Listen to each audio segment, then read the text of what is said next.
장편 소설 대지로 1938년에 노벨 문학상을 탄 펄벅이라는 작가가 있어요. 이분이 한국을 그렇게 사랑했습니다. 그의 부모님은 중국에 40년 동안 선교사로 있었고 그녀 역시도 중국을 그렇게 40년 동안 중국에서 보냅니다. 그럼에도 불구하고 한국을 사랑했어요. 그녀의 또 다른 작품인 살아있는 갈대라는 책에서 한국은 고상한 민족이 사는 보석과 같은 나라다.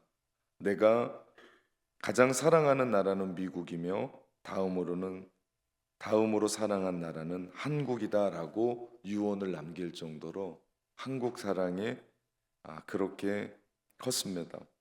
그녀가 이렇게 한국에 대한 애정을 갖게 된 계기가 있어요. 1960년에 한국을 방문했을 때 두 가지를 경험합니다. 하나는 일정에도 없었던 저녁 어떤 한 길을 걸어가는데 농부가 소 달구지를 끌고 달구지에도 볏짚이 실려져 있고 농부는 지게를 지고 농부 지게에도 역시 볏짚이 싣고 가는 거예요. 서양 사람의 눈에 볼 때는 이건 합리적이지도 않고 이건 보편적이지도 않은 거예요. 달구지에다가 지게도 싣고 농부의 몸도 싣고 함께 가는 것이 맞지 어떻게 저렇게 갈 수 있을까 하면서 그 농부에게 펄벅 여사가 묻습니다. 그때 농부가 그런 얘기를 해요. 어떻게 그럴 수 있습니까?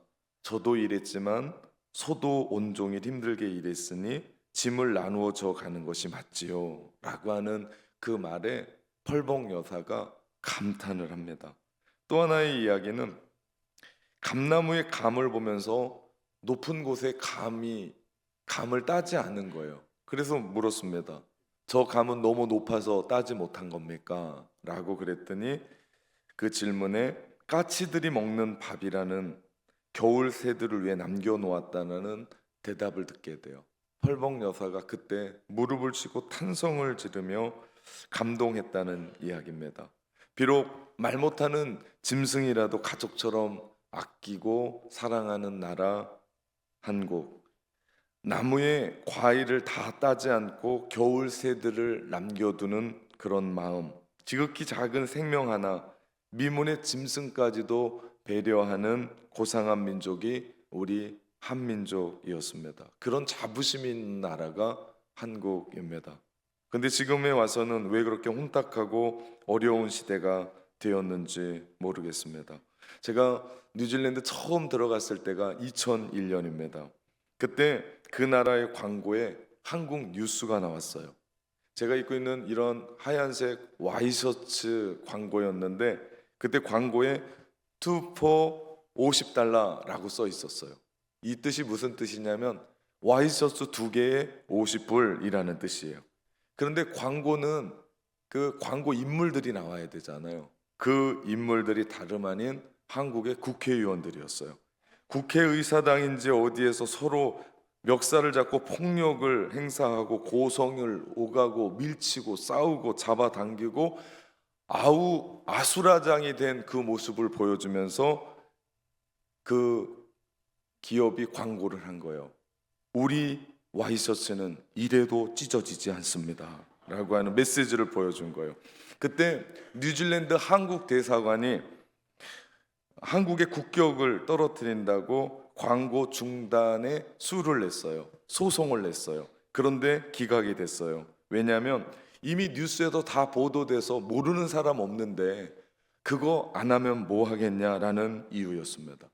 그로부터 20여 년이 지났어요.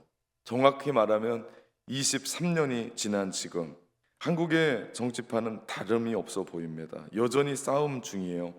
왜 그렇게 싸우는지, 그렇게 싸워서 나라가 변하고 지역이 변하고 경제가 변하고 정치권이 변하고 문화가 변하고 교육이 변했으면 싸울 만하고 살만한 세상이 됐으면 좋겠는데 그러지 못합니다. 다들 나라를 위하고 지역을 위하고 국민들을 위한다라고 이야기를 하는데 정말 그런가? 아니, 순수하게 그 말을 믿는 사람은 아무도 없어 보입니다. 제가 더 신기한 건 그 정도 싸움하면요 어떤 집단이 그 정도 싸움하면 벌써 없어져도 없어져야 돼요. 그런데 싸우면서도 여전히 건재하더라. 제가 볼 때 참 신기합니다. 생각해 보니까 그렇더라고요. 정치가 내가 생각하는 가치, 철학, 어떤 생각을 가지고 국민들을 의롭게 하고 국민들을 위해 살할 수 없는 구조예요. 오직 당을 위해 그것에 묶여서 집단 이기주의로 변질된 지 오래입니다. 사실 그분들은요, 가만히 보면 꽤 공부했던 사람들이에요. 머리 똑똑한 사람들이에요. 그 지역에서는 길고 난다 하는 사람들이 모였거든요. 그 좋은 머리로 나라를 위해, 국민들을 위해 열심히 일하면 얼마나 좋을까요? 그런데 너무 개인적이고 너무 이기적인 것 같습니다. 오늘 본문에도 자신의 이기적인 목적으로 바울 일행을 해하는 사람들이 나와요. 자신들의 이익에 손해보고 엄청난 이윤을 손해보았다는 이유로 소송을 이룹니다. 그들의 겉으로 표현되는 일은 아데미 신을 위해서 혹은 신전을 위해서 있다라고 이야기하지만 그들이 가만히 얘기하는 것을 들어보면 자기들의 이기적이고 자기들의 배만 위한 사람들인 것을 봅니다. 복음이 들어가고 복음이 흥왕하는 어느 곳에서도 사실 그랬던 것처럼 에베소에서도 큰 소란이 일어났어요. 우리가 지금까지 작년부터 시작해서 사도행전을 계속해서 보고 있는데 복음이 들어가는 곳에서는 소동이 일어났습니다. 복음이 들어가는 곳에서는 도시가 뒤집어졌고 한 가정이 바뀌어가는 일들을 보게 됩니다. 에베소에서도 다르지 않았어요. 우리 신상을 조각하는 데메드리오라고 하는 한 사람으로 인해서, 아무래도 데메드리오는 그 지역의 상인들의 조합인 그 조합원 중에 조합위원장쯤 된 것 같아요. 그러니까 그가 모든 것을 붙잡고 대표로 서서 자신들이 복음으로 말미암아 사업이 불리하게 되자 바울을 대상으로 소송을 일으키고 소동을 일으킨 겁니다. 세상이 그렇습니다. 자기들의 이익이 조금이라도 손해가 되면 반대해요. 불리해지면 세력을 일으키고 나랑 동일한 생각을 가진 사람들을 모으고 그리고 폭동을 일으킵니다. 왜냐하면 일반 사람들은 소리가 나고 소동이 나는 것을 원치 않거든요. 그냥 조용히 흘러가기를 원하거든요. 그러니까 더 큰 소리를 내서 나의 이득을 빼앗고자 하는 겁니다. 그런 약점을 이용해서 자신들의 경제적인 이익을 위해서 소리치는 그 이야기는 예나 지금이나 다르지 않습니다. 오늘 본문도 그 한 사람의 이야기가 아니라 동종 업계에 있는 사람들이 힘을 겨루어 한 자리에 모여서 소동을 일으키고 바울 일행을 내쫓으려고 하는 일들을 보게 됩니다. 저는 오늘 이 말씀을 묵상하면서 도대체 그들 안에 무엇이 있길래 이런 일들을 자행했을까를 생각해 보았습니다. 본질에 대한 이야기입니다. 우리 예수 믿는 모든 사람들 안에는 예수의 영인 성령이 우리 안에 계십니다. 그분이 우리를 이끌어 가세요.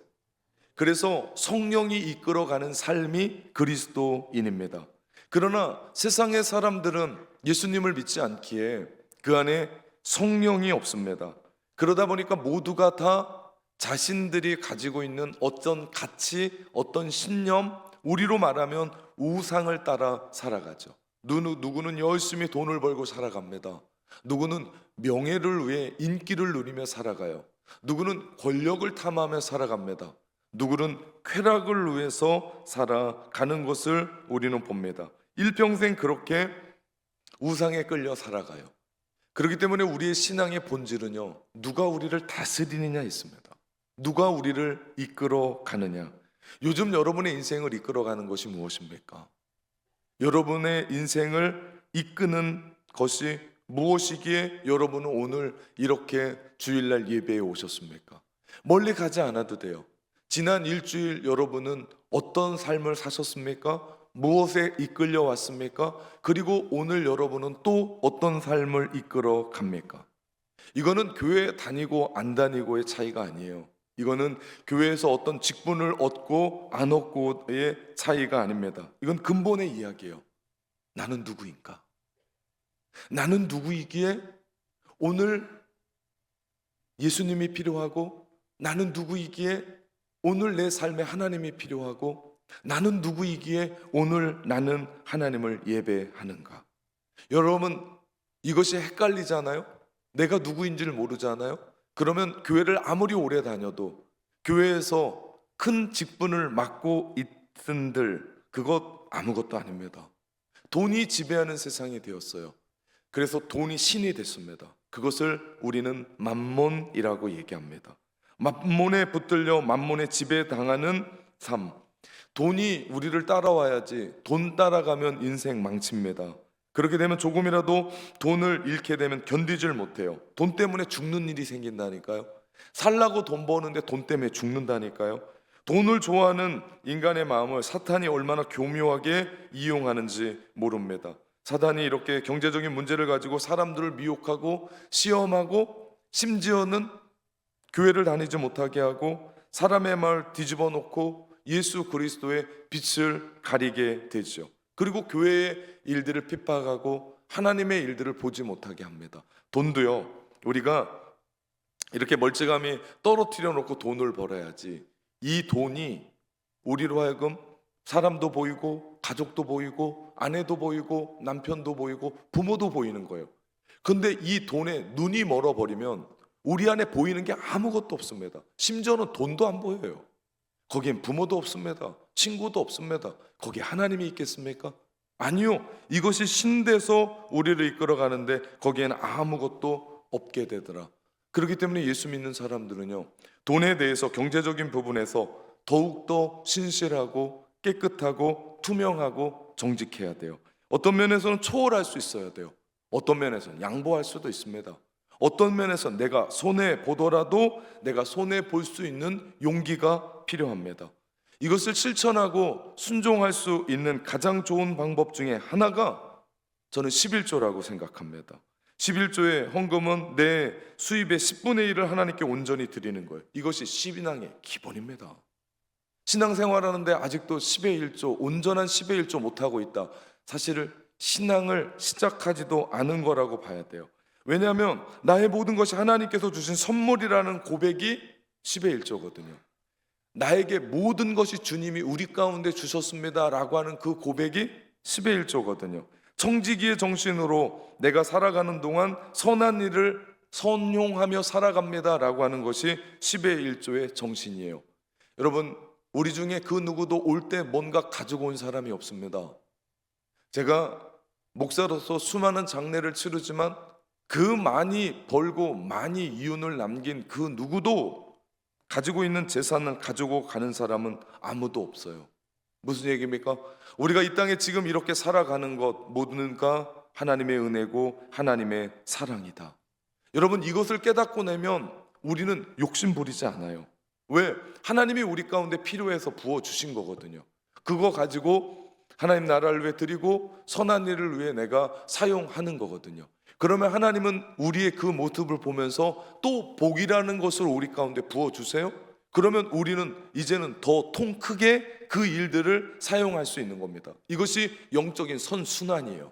내가 열심히 땀 흘리고 돈 벌지 말자는 게 아니에요. 하십시오. 그러나 중요한 건 하나님의 것은 하나님의 것이다. 그 정신이 우리 가운데 있을 때 우리는 돈 앞에서 숭배하거나 돈 따라가지 않고 주님의 통치, 주님의 다스리심, 하나님의 나라를 살아가게 되는 줄 믿습니다. 그런 면에서 교회는 부흥해야 돼요. 사람들이 많아져야 돼요. 왜? 그럴 때 하나님의 나라가 이 땅에 온전히 드러나거든요. 결국 그럴 때 우리 교회를 통해서 지역이 변화되고 이 마을이 변화되고 이 나라가 변화되어질 줄 믿습니다. 중요한 건 복음을 무장한 여러분 한 사람 한 사람으로 인해 영향력이 드러나는 거예요. 오늘 본문의 이야기는 사도 바울이 3차 전도 여행하면서 에베소에 머물면서 일어났었던 엄청난 소동이었다라는 것을 기억해야 됩니다. 저는 여러분을 축복합니다. 여러분 한 사람 한 사람으로 인해 가정이 변하고 교회가 변하고 직장이 변하고 학교가 변하고 사업장에 이런 복음의 소동이 일어나기를 주님의 이름으로 축원합니다. 갑자기 회식에 갔는데 늘 먹었던 사람이 술을 안 먹겠다라고 얘기하는 거예요. 그때 잔잔하게 벌어지는 소동의 이야기. 저는 어제 신입 집사님 27분 우리 2025년에 집사님으로 섰거든요. 그분들 4번의 교육, 1월 한 달 동안 교육을 했습니다. 그분들과 마지막 교육하면서 그런 얘기를 했어요. 가서 친구들 모아놓고 밥 사시라. 이유는 나 교회에서 집사 됐어.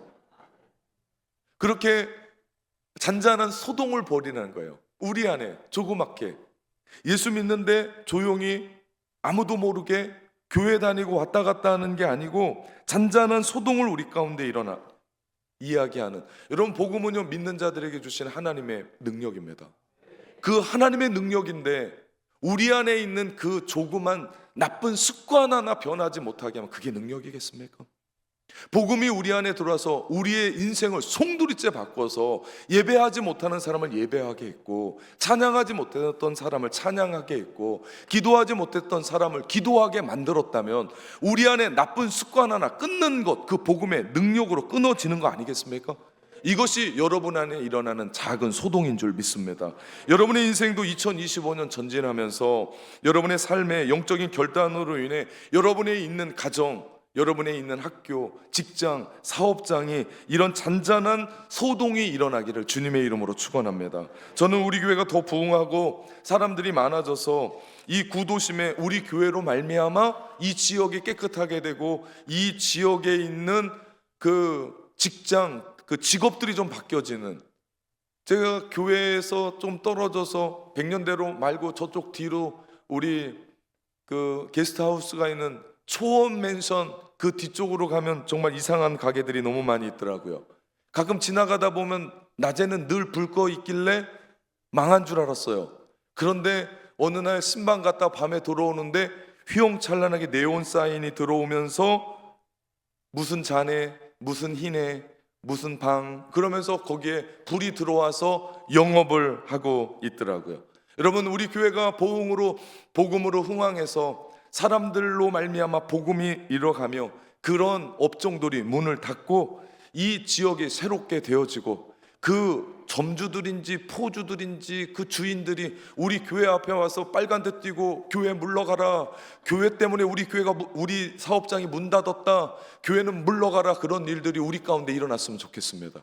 교회 안에 잔잔한 그런 영향력이 이 지역 가운데 흘러가서 그 젊은이들이 몰려 들어오고, 용호 초등학교가 옛날엔 그렇게 큰 학교였다며, 근데 지금은 이제는 1반 2반밖에 없어요. 예전엔 10반까지 있었답니다. 우리 교회로 말미암아 젊은이들 몰려오고 용호 초등학교가 부흥하고, 우리 교회를 통해서 이 지역이 아름답게 변화돼서 살만한 도시를 만들고 살만한 마을을 만드는 그 이야기가 복음으로 말미암아 소동하는 이야기가 되는 줄 믿습니다. 저는 그런 일들이 우리 가운데 이야기돼요. 오늘 본문의 이야기는 우리 교회 존재 자체를 저는 거론한다고 생각해요. 이것이 교회예요. 교회가 그 마을 안에 있는데 아무런 일도 없다? 이상한 일 아니에요? 어떤 능력도 드러나지 않는다? 이게 더 이상한 일 아닙니까?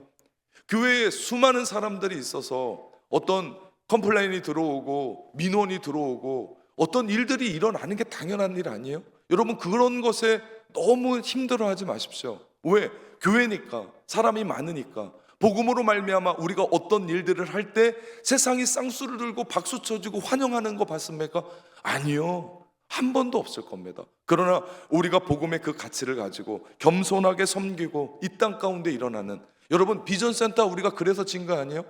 이제 오픈하게 돼서 마을 사람들에게 오픈하게 되면 우리 진짠가? 라고 하는 그런 마음으로 쳐다봤던 마을 사람들의 마음이 열리는 거 아닙니까? 그렇게 마음이 열려서 그들이 여기를 오가면서 복음을 듣게 되고 복음으로 마음 문을 열 때 그들 안에 소동이 일어나고, 예수 믿지 않았던 사람들 안에 소동이 일어나며 그들이 각 가정으로 돌아가서 그 아버지로 말미암아 자녀들이 소동이 일어나고, 그 아내가 소동이 일어나고, 그 지역이 소동이 일어나고, 그럴 때 복음의 역사가 일어나는 줄 믿습니다. 저는 우리 교회를 통해서 그런 일들이 일어나기를 주님의 이름으로 축원합니다. 오늘 본문의 이야기는 우리 교회의 존재 자체를 이야기합니다. 3차 전도 여행에 3년여 에베소에서 회당과 두란노 소원에서 하나님의 나라를 강론하게 되었을 때 일어났던 일이에요. 3년입니다. 우리 교회 이 땅에 세워진 지 51년째예요. 비교도 안 되는 세월을 우리가 지냈습니다. 바울이 3년여 그 일들을 이루었을 때 우리 23절의 말씀입니다. 그때쯤 되어 이 도로 말미암아 적지 않은 소동이 있었다라고 얘기합니다. 에베소 지역은요 그냥한 지역이 아니에요. 에베소 지역은 고대 세계 7대 불가 사이에 하나인 아데미 성전이 있었습니다. 이 아데미 성전은요 우리 그리스의 아테네 파르테논 성전의 4배예요. 저 신전이 지금 우리로 말하면 축구장을 가보신 분이 있는지 모르지만 그 축구장 크기입니다. 지금이야 축구장 크기의 건물 짓는다 얘기해도 대단한데 그 당시에 아무런 기술이 없었던 사람이 손으로 돌 깎고 저런 건물을 세웠다는 건 엄청난 일이고 그랬기 때문에 고대 7대 불가 사이 중에 하나였어요. 당시 5월이면요 아데미 신전의 축제가 일어났습니다. 그래서 이 절기를 지키기 위해서 로마 식민지에 있었던 모든 나라 중에 아데미를 믿는 그 신을 믿는 사람들이 몰려서 제사를 지냈고 축제가 벌어졌습니다. 그때 데메드리오와 같은 그 사람들에게 있어서 우상 장사들에게 있어서는 대목인 거예요. 우리로 말하면 우리 지난주에 설 대목에 많은 사람이 득봤던 것처럼 이때 되면 우상을 만들어 파는 거예요. 아데미 신전을 만들어 놓고 아데미 신을 만들어서 파는 겁니다. 아데미 신은 건강과 풍요의 여신이었습니다. 그래서 사람들이 추앙했어요.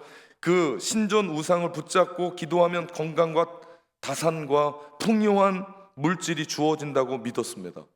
그래서 그때까지는 바울이 복음을 전하기 전까지는 우상이 그렇게 잘 팔렸어요. 그런데 이게 웬일입니까? 에베소 지역에 바울이 3년간 하나님의 나라를 강론하고 나서는 우상이 팔리지 않는 거예요. 그래서 그들이 바울을 고발하기에 이르는 겁니다. 사실 데메드리오가 아데미 신전을 위하고 신을 위하고 신전을 위한 거라고 이야기하지만 사실은 그렇지 않습니다. 사람이 말이 그래요. 말에 다 드러나요. 25절 오늘 본문에 보니까 그가 그 직공들과 그러한 영업하는 자들을 모아 이르되 여러분도 알거니와 우리의 풍족한 생활이 이 생업에 있는데 무슨 얘기입니까? 다 자기 배를 위해서였어요. 자기들의 이익을 위해서였어요. 자기들의 이익이 펑크가 난 거예요. 그러니까 고발하기에 이르렀고 소송하기에 이르렀던 겁니다. 이렇듯 바울이 했었던 하나님의 나라의 복음은 영향력이 있었어요. 장사가 안 될 만큼, 대목인데 우상이 안 될 만큼. 여러분 바울이 무엇을 외쳤습니까? 우리가 사도행전 말씀을 보면 무엇을 외쳤는지쯤은 짐작할 수 있습니다. 그런데 이 이야기도요 우리 데메드리오가 직접 밝힙니다. 26절입니다.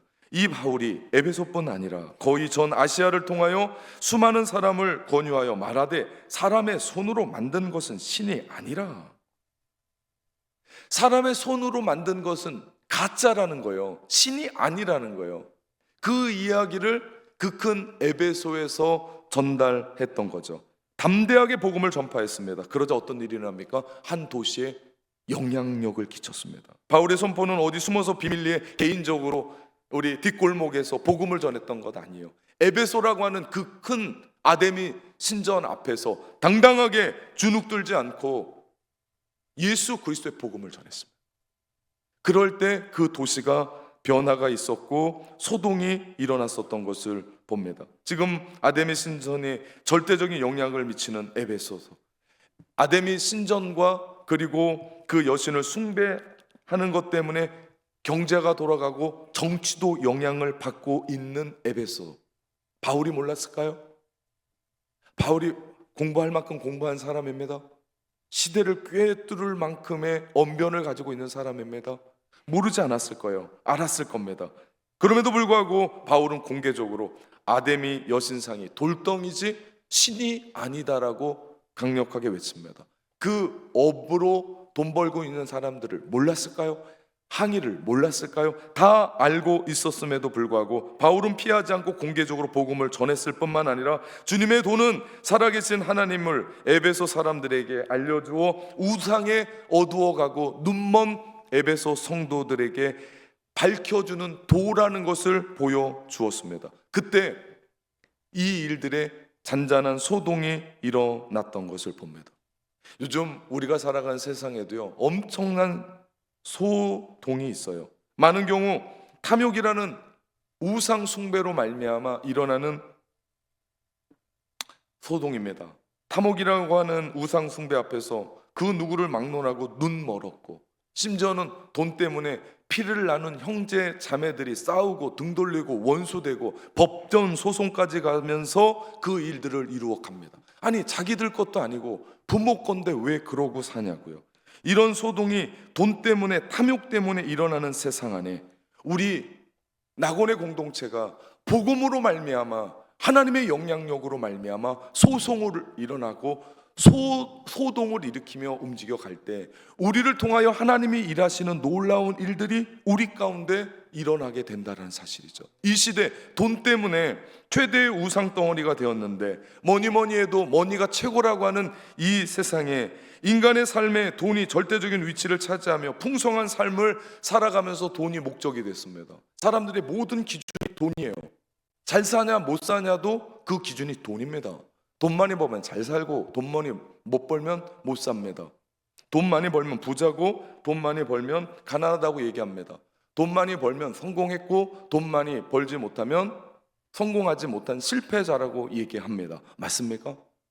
아니요, 그렇지 않습니다. 돈 많이 벌어도요, 잘 못 사는 사람 많던데요. 아니, 더 많던데요. 돈 적게 벌어도 잘 사는 사람 많던데요.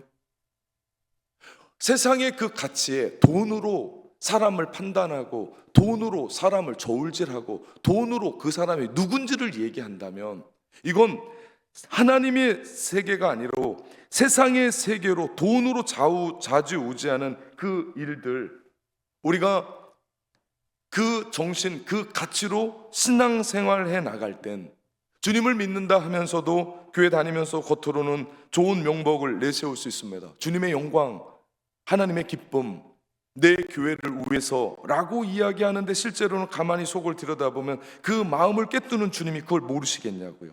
이제는 우리가 복음의 소동, 영향력을 드러내야 돼요. 돈쯤이 아니라 돈은요, 있다가도 없고요, 없다가도 있고요. 여러분, 세상에 가장 쉬운 일은요, 돈으로 하는 일이에요. 그게 뭐 어렵습니까? 돈 있으면 다 하는 일인데. 가장 쉬운 일이 돈으로 행하는 일입니다. 그러나 정말 어렵고 힘든 일이요, 복음으로 영향력을 드러내는 삶입니다. 여러분, 그러기 위해서는 우리는 복음으로 살아야 돼요. 왠지 아십니까? 그 복음이, 예수 그리스도의 그 십자가의 은혜가 나를 구원했거든요. 죄로 말미암아 지옥 갈 수밖에 없었던 우리를, 그 죄의 구렁텅이에서 우리를 강권적인 은혜로 구원해 주셨고, 우리를 끄집어내 주셨고, 하나님의 백성 되게 하셨고, 영원한 생명을 바라보게 하셨고, 하나님의 자녀로 오늘을 예배자로 살아가게 하셨던 그 하나님의 복음으로 말미암아 내가 그렇게 변화됐다면, 변화됐던 나의 그 삶으로, 그 소동으로 말미암아 우리 가정은 변화돼야 되고, 나 한 사람으로 말미암아 자녀들은 변화돼야 되고, 나 한 사람으로 말미암아 학교와 우리의 친구와 우리 지역과 우리 직장은 변화돼야 되는 줄 믿습니다. 그렇다면 생각해 봐야 돼요. 진지하게 생각해 봐야 돼요. 나의 신앙생활을 되돌아봐야 됩니다. 나는 지금 누구를 위해 살고 있나? 그게 주님입니까? 아니면 납니까? 주님을 위해 산다면요, 그는 하나님의 영광을 위해 살아가는 사람이에요. 나를 위해 살아간다면요, 이기적이고 탐욕적인 욕심으로 살아가는 사람입니다. 정확하게 들여다봐야 돼요. 나의 욕심과 이기적인 삶이 아닌 하나님을 위해서, 하나님의 나라를 위해서, 하나님의 영광을 위해 살아간다면 분명한 것 한 가지는, 여러분의 삶을 통해서 여러분이 있는 그곳에 잔잔한 소동이 일어난다는 거예요. 영향력이 끼쳐진다는 거예요. 누군가가 여러분을 통해서 변화된다는 사실이에요. 나 하나도 변화시키지 못하는 복음의 능력이 누군가를 어떻게 변화시킵니까? 그러나 내가 주님을 위해 살아갈 때 불편합니다. 부족할 수 있습니다. 몸이 병이 있을 수 있습니다. 나는 가진 게 아무것도 없을 수 있습니다. 그럼에도 불구하고 그 주님을 향한 그 마음으로 말미암아 복음의 그 열정이, 그 복음, 구원받는 모든 사람들을 일으켜주는 능력인 하나님의 능력이 우리를 변화시켜 우리 있는 그곳을 주의 복음으로 변화시켜 나갈 줄 믿습니다. 그 자리가 하나님의 나라의 현장이에요. 그곳이 나는 하나님, 오늘을 하나님의 나라로 살아가는 삶인 줄 믿습니다. 오래전에 주님은 이런 말씀하셨어요. 마태복음 7장 13절 14절, 좁은 문으로 들어가라. 멸망으로 인도하는 문은 크고 그 길이 넓어 그리로 들어가는 자가 많고, 생명으로 인도하는 문은 좁고 그 길이 협착하여 찾는 자가 적음이라 말씀하셨습니다. 우리 앞에 두 길이 날마다 열려져 있어요. 한 길은 넓은 길이고요, 한 길은 좁은 길이에요. 한 길은 사람들이 수많이 찾아가고요, 한 길은 사람들이 없어요. 한 길은 화려해요. 모든 걸 다 갖고 갇혀 있는 것 같아요. 그리고 이 길 가면 인생을 성공쯤 할 것 같아요. 그런데 한 길은 길이 협착하고 사람들도 없고 어렵고 광야의 길이고 주님 따라가는 길이고 십자가의 길입니다. 주님은 우리 가운데 어떤 길을 선택할 거냐, 우리 가운데 결정하라고 이야기합니다. 우리가 전진하는 거냐, 무조건 달려가자는 게 아니에요. 지난주에는 우리가 성령의 능력으로 순종하며 달려가자고 얘기했습니다. 오늘은요, 좁은 길 갑시다. 좁은 문 갑시다. 우리가 기왕 주님 믿고 따르기로 했고, 기왕 이렇게 예배의 자리로 하나님의 백성으로 하나님을 예배하며 나간다면, 우리 하나님이 원하시는 좁은 길, 하나님의 나라의 현장, 여러분이 그 복음으로 말미암아 변화되었기 때문에 여러분이 그 복음의 소동으로 말미암아 여러분의 가정을, 여러분의 자녀들을, 여러분의 직장을, 여러분의 사업장을, 여러분의 학교를 변화시켜내는, 아니 그 안에 잔잔한 여러분을 통해서 소동이 일어나는 일들이 일어나기를 주님의 이름으로 축원합니다. 사랑하는 성도 여러분, 담대하게